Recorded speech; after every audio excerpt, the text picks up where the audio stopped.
And the motives on the Ukrainian side was to defend their territory. Honorable, both ways. I have no problem with either one. I think, you know what, I would defend my territory as well.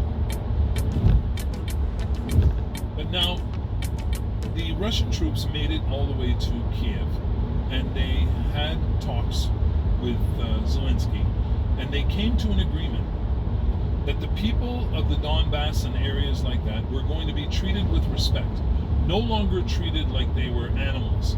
They were going to be no longer excluded from following their Orthodox religions.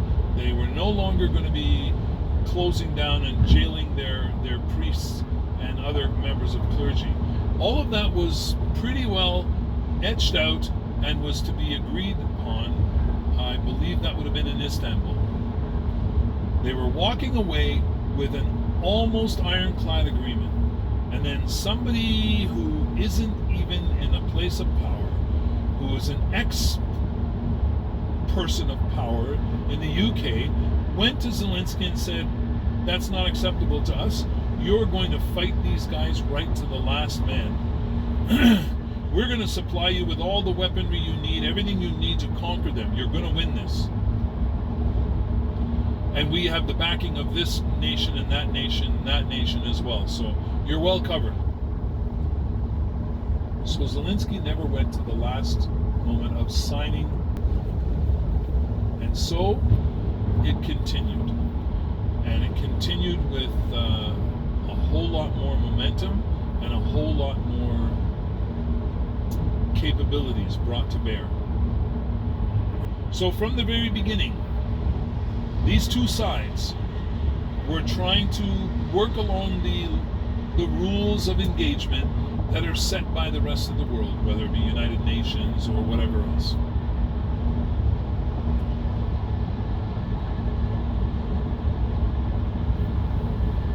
Sorry, I have to check this out. Why? I don't know why it went this terrible route. Anyways, I'm not going to second guess it, because I'll tell you, every time I second guess the Tesla nav system, I end up getting stuck in a worse situation. So usually it anticipates everything up ahead quite well and determines the route based on circumstances ahead of us. Okay, so moving along in this special military operation, in the beginning, Ukraine unfortunately was throwing their military prowess up against a Russian brick wall. And that prowess was being eliminated so quickly. We heard about the exchange of vanquished warriors on either side. And from the very beginning, it was such a lopsided exchange. It told the story on the battlefield. When 5,000 people are being exchanged from the Russians to the Ukrainians, and the Ukrainians are returning like 500, 132, it was evident that things were not going well. But the Western media was saying nothing but, fabulous, everything's going perfect, we got this under control, Ukraine is winning, support Ukraine, give more money from all these peripheral countries. And I said to people back then, do you not think there's a possibility that the United States establishment wants to degrade Europe to the point where they're never going to be a threat to the United States in any way, economically, militarily, or any other way? That was my thought process way back in the day. It's looking like I was right. United States orchestrated the bombing of the pipeline, which basically choked Europe from a cheap supply of fuel, which allowed them to be viable on the world market as far as what they were producing. So they were able to have a GDP that was actually quite high. So Europe was a pretty big economic power. After cutting that pipeline, that power has been diminished horribly since then.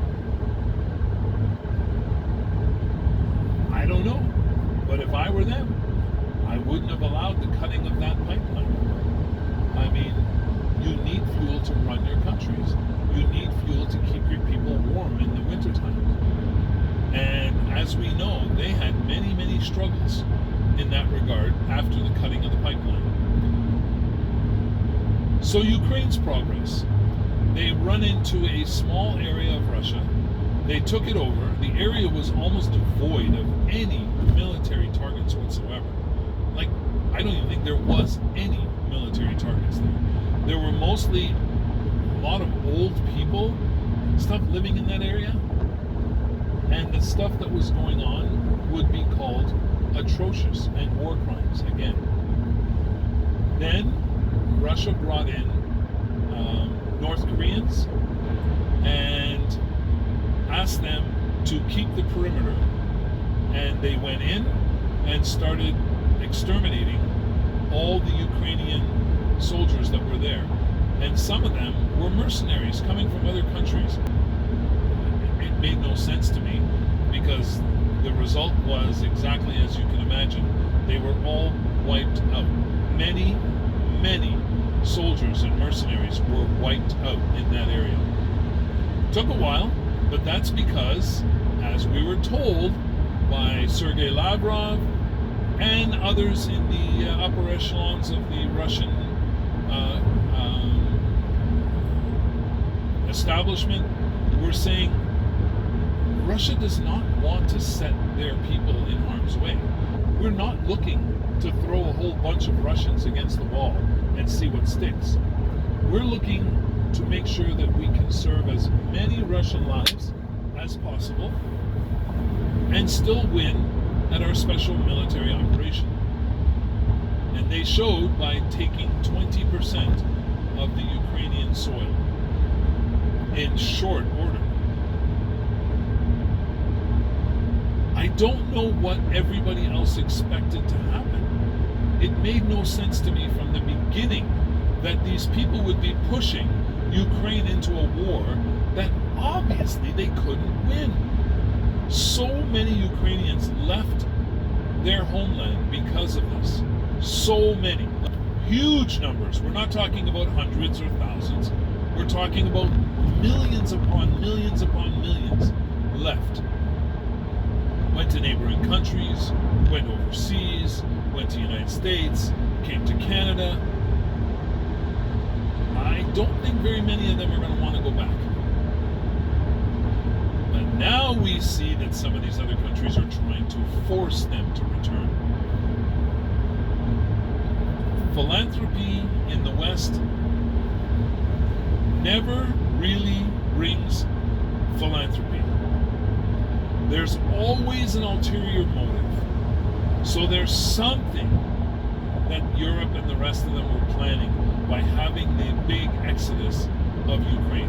I don't know what it is, but I do know that some of the big corporations in the United States and elsewhere were just salivating at the prospect of investing and taking over huge swaths of Ukraine so that they could harvest the minerals, the agriculture, and everything that Ukraine had to offer. I don't know why Ukraine didn't see that coming. I saw that coming way back. All in all, in my own humble opinion, I do not believe that it was a good move on Ukrainians' part to allow this to escalate to this level. And it looks to me at this point that the next stage of this special military operation is to end the special military operation and start with a full war effort to protect every life in the country. If anybody is unaware about how huge that country is, it's a very difficult country to defend. So when you hear that there are breakthroughs, don't be surprised. There's so many holes in the borders of Russia, with so many countries bordering all around them. It's so easy to get into the country, but to hold that ground is proving to be really difficult. I said from the very beginning, I was talking on set with the There was actually 2 Ukrainians and a Russian, and we were talking about things. And the Russians were talking about what the direction of the special military operation was going to be. And the Ukrainians, who were actually of first Russian descent, were saying, we hope and pray that Russia takes over Odessa, Donbass, and a few other territories they mentioned, because there are tons of Russians there being slaughtered. Now, these are from people that I work with on movie set. We're not talking about pundits or news journalists of any kind. These are regular people who live in the area and know more about what's going on than most of us do. They're praying that those regions get relieved from Ukrainian rule so that they could live normal, humble lives and worship the way they wish to worship and build a prosperous society like they had been building for the Ukrainians. So these are Ukrainian Russians. They're first and foremost, they call themselves Ukrainians, but their roots are definitely first and foremost Russian. And they're still of the opinion that these areas needed to be liberated. Folks, I don't know about you. Please do your research. Don't just listen to the Western media. As we know, 96% or so of all Western media is run by 6 big corporations and ruled by 6 people. So if that's the case, every little bit of information that comes down from the top is meant to shape the narratives. So be careful what you believe. And I look more towards those people who are risking their lives to get the information to us with no real outlook for massive gains. It's what they chose to do as a human being, be journalists, and try to get the real information to the people. So give them some credit. And also stand up when you see them being threatened by any country or any authorities. These people are journalists. They all should be respected. I don't care if you're journalists on the Western media side or you're journalists in the independent side or whatever side you're a journalist on. Your integrity should be respected. And even if you're reporting and you're reporting lies or improper or partial information, there's still no reason why you guys should be targeted. And everybody in the world should be stepping up for those people. Uh-oh. That's the police officer. Who is he after? Because he just went by us like a bat out of hay. Folks, please like, subscribe, share. You know what? Make sure that we are going to start moving forward. I'm trying my best to keep my words proper so we don't get shadow banned. We don't get removed from the platform. I've been in YT jail many times. I've been in Facebook jail many times. I just want you guys to start becoming 1585ers. That's all. Those of you who are not, I hope that one of these days you will be joining us as a 1585er. Those of you who are, you know the significance and you know how important you are to the masses. Keep doing what you do. So folks, stay safe, stay healthy, and above all, stay as happy as humanly possible. And we'll get back at you another time.